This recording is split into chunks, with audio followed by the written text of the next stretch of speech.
for the Mentor of the Year conversations, I'd like to introduce to everybody Faith Voinovich. Faith Voinovich is the managing partner of one of Columbus's most prominent venture capital firms, the Ohio Innovation Fund. She is a Venture Capitalist Journal Award recipient and a National Venture Capital Association Rising Star recipient, an avid philanthropist, college and high school mentor, and one of Columbus's rising stars in the business world. We're so happy to have you. Thank you. You bet. Happy to be here. 100%. Thank you. I think you were honestly one of the first people I thought of when we reached out to you on LinkedIn. You were very, very responsive. You've always been a great supporter of PK and everything he has going on with Vessel and this entire community. So again, super happy to have you. Just want to get straight into it. Mentorship, obviously, this is about the business hop, trying to bring the biggest and best business leaders with the aspiring counterparts. Give us a little bit of background. Like, how did you get here today? A bit of background on how I got here. I didn't know that the world of venture capital existed. When I was in college, I was an engineering major. I wanted to solve problems and create change and impact. And yet I realized that being in the lab all day wasn't for me. And there were brilliant researchers who had great ideas, but they were never going to get commercialized into the hands of patients or really causing benefit. And so I had a wonderful mentor who introduced me to the world of venture capital. And all of a sudden, these desires that I had and the impact I wanted to have, it had a name to it, which was VC. Yeah. And being able to step into that role and have people take that initial chance on me. And it's an apprenticeship business. You need to learn from people who've done it and been in this space. And so that completely changed my world and my trajectory and led me to the path of joining Ohio Innovation Fund and continuing to build and scale from Fund 1 to Fund 2, and it's important to me to be able to continue giving back and provide those sorts of opportunities for other folks. Who was the person? It's Dave Pidwell. Okay. He's an Ohio University Shout grad. out, Dave. Shout out to Dave. Let's go Bobcats. He has had 2 successful exits. He's been out in the Valley for like 50 years, but we sat next to each other when I was a student trustee at Ohio University, and he kind of took me under his wing and just made a huge difference. Why do you feel like he took you under his wing? You know what? I think it might be a Bobcat thing to a certain extent. I get that. Like, being a Bobcat, I get it. It is just the willingness to kind of pay it forward. I am not a super religious person, but I'm fairly spiritual. And there's like the parable of, is it the faithful servant of to whom much has been given, much will be expected. Yeah. And it's kind of that concept of if you've been given a lot or if you've had a lot of success, whatever that story has looked like, paying it forward and being involved in bringing other people along is something that runs pretty deep and does for Dave.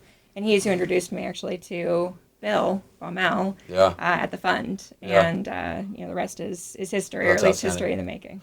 So tell me, like, if you remember, because that was maybe a couple years ago. Yeah, a few at this point. What were some of the things that you feel like he taught you that stood out? Ooh, If you don't remember because you're a Bobcat, you can just be honest with me.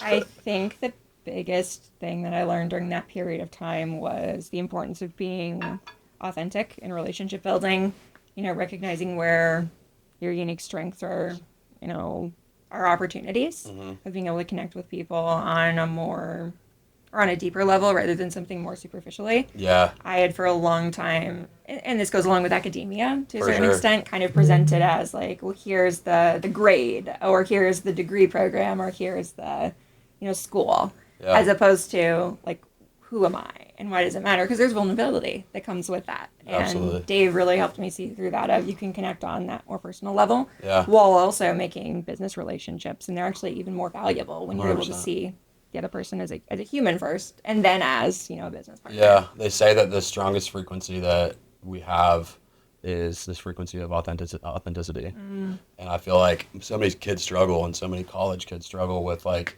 okay, I don't want to say something stupid, or I don't want to look like an idiot or an asshole. But I feel like, people need to be more empowered to lean into that. It's like scary because sometimes you think you need to be super professional, but a lot of times you just got to be yourself. Exactly. Yeah. Tell us, so obviously Dave poured a lot into you. Tell us, and you said giving back was super important to you. Yeah.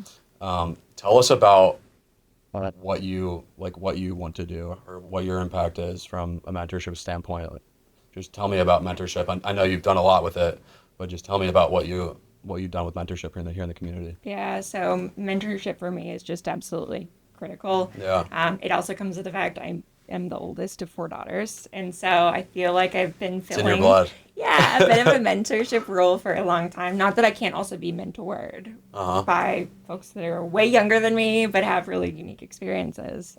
But for me, kind of bringing the next generation into entrepreneurship and into venture is super important to me, especially people who are from underrepresented backgrounds. Yeah. And that can be, across the board, but it also includes like geographically.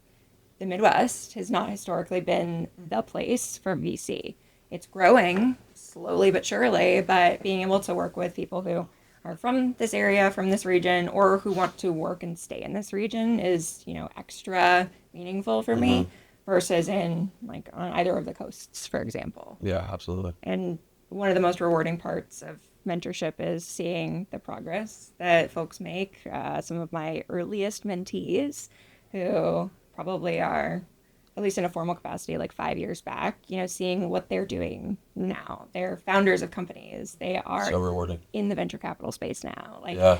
just that And growth when trajectory. you met them, were they like college kids or high school kids? For the most part, they were Badass. either late stage, like upperclassmen in college, or early career professionals trying to make a pivot from, hey, I went this big business route because that's what everybody told me I had to, and now I'm in it and I hate it. Yeah. How do I pivot Yeah. and take that risk and trust myself to be sure. able to succeed? So what does that look like? All these high schoolers and college kids, are you just like roaming into high schools and being like, hey, come listen to me. I've got some news for you. Like, what does it look like? Yeah, so mostly for the like the college side of mentorship, I run the Fun Student Experience Program. Okay. And so that means, at this point, I've interacted with over 1,000 students. Wow. Every year, the folks that I mentor in a more formal capacity look like maybe 4 to 5 or so, being able to help them take that next step. But they self-select for the most part. They are interested in this space. We'll go in and, talk about the world of venture capital and see who's interested, because it's not a fit for everybody. People look at us sometimes like we are batshit crazy because it's a lot of work and there's a lot of ambiguity, especially at the early stage. So Yeah. working with people who want to do it and are willing to put in that work, because not every day is a great day. So this isn't something that you're accidentally doing. You've got an intentional program, over 1,000 kids. Yeah, That's- very intentional. That's fantastic. Tell us, I know a lot of people back at home and folks that are interested in the business hop and mentorship in the community Yeah. want to hear vulnerability and they want to hear about the realness and the struggle. Like, tell us some of that. I'm sure it's not always been puppies and rainbows and butterflies. No. Like, what is some of the realness that you can experience out there as an entrepreneur? So I will start with the positive part, which is even through the challenges, if you really love what you're doing and are passionate about it, you just take it as it comes. Like, there are going to be really, really long days. There are portfolio companies that have a crisis that call at midnight, and we need to be able to be effective in providing advice. There are companies who deal with challenges like COVID, where they had a term sheet. People were going to fund the company, and then that was pulled back at the last second. And you're not only talking about that founder. I was there before. I think know that's what where I'm we met. talking That's about? where we met, yeah. There's not only the business toll that takes, which is what's going on with being able to grow, being able to maintain your employee base, being able to fulfill any kind of contracts or work with your customers, but there's also the personal toll that takes, because leaders don't want to be in a position where their company, their baby, is at risk, or where the jobs that they have hired people in for, where those jobs are at risk. And Totally. so it matters to be there in those moments from a business sense and giving good strategy advice, but it matters even more so to be there as a person, 100%. to be able to listen to what's going on and help to guide. But sometimes entrepreneurs just need a vent. Yeah. And so we sit there, and I try not to say that we are not therapists, right? Yeah. We do not have the proper training, but sometimes it's just about listening and helping somebody get to a point where Yeah. they can see, a light at the end of the tunnel or a silver lining. Yeah, that's fantastic. So I know some of the people back at home, maybe they don't want constructive criticism, but Faith, what are some things that mentees need to do more of? So the biggest first step that I think a lot of them are taking with looking at the business hop or trying to do more networking is get out there and meet people. I am an introvert, so I am very happy sitting at my house with my dogs and my cats and just like hanging out but you don't build relationships that way. Yeah. And when you want to get into, the space of entrepreneurship or in venture, relationships matter more than in some other business capacities. Get out there. Yeah. Right? Have the conversations, find something you're passionate about, and spend the time doing that, not because you need to for a class or for coursework, but because you're making that commitment to yourself. Yeah. You want to see that future. How has that evolved for you over time? Like, were you like super, super shy at first, but now you can like kind of do it, but you don't necessarily want to, but you're like not a baby, so you're like, I'm just going to go to this networking event, like screw it. So when I first Is that what goes on your head? Yeah, when I first started doing networking events, they were just really exhausting for me. And they still can kind of take it out of me if I have a full day conference. For sure. I might need like a half day the next day to just kind of decompress. But the deal I made with myself is I'm going to go and I'm going to meet 3 new people, and I'm going to form those relationships. And if I want to leave after that point, I can do that. Most times I ended up wanting to stay and make connections.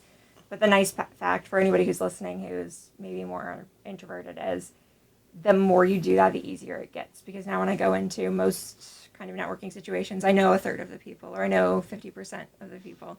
And all of a sudden then you're bopping around between friends and relationships as opposed to just, the in-person IRL version of cold calling. Yeah. Where you're just walking up and trying to make a connection cold. Yeah, that's so something we're trying to help alleviate with just general networking is that initial like awkwardness of, hey, what do you do? Hey, what do you do? Hey, what do you do? So having a little bit of curation in each room and just getting that initial question out of the way and doing these small groups. 2 more questions for you. Yeah. And I need to look at this because I know I'll botch it because it's a long and weird question. What do you wish you would have been told 10 years ago that you would tell someone now? To put advice into a quick takeaway, as silly as it is, like risk it for the biscuit. Like, go for it. Bet on yourself. It can feel overwhelming, especially if there's pressures from the outside that are internalized. Like your parents might want you to do something, or societally you're like, okay, this should be the path that I take. But if you really kind of feel something that's a little bit different, like don't be afraid to explore that. We always tell, folks who are in school, like, stay in school if you can. But if you really are drawn in a different direction, like go and take that risk and start that company and seek that advice. And it is nerve-wracking because it might not work out, but even if it doesn't work out, you're going to learn so much in that process that your next venture is going to be way stronger and you're going to know yourself so much better that next time through. So take that risk, back yourself. Doesn't mean don't do your research what you're doing beforehand and like have a game plan associated. Right. But once you've got that, go for it. 100%. Faith Voinovich, everybody, the Ohio Innovation Fund. Faith, any last words for all of the mentees out there? Keep grinding. Let's go. You've got this. Love it. Thank you so much. Appreciate it.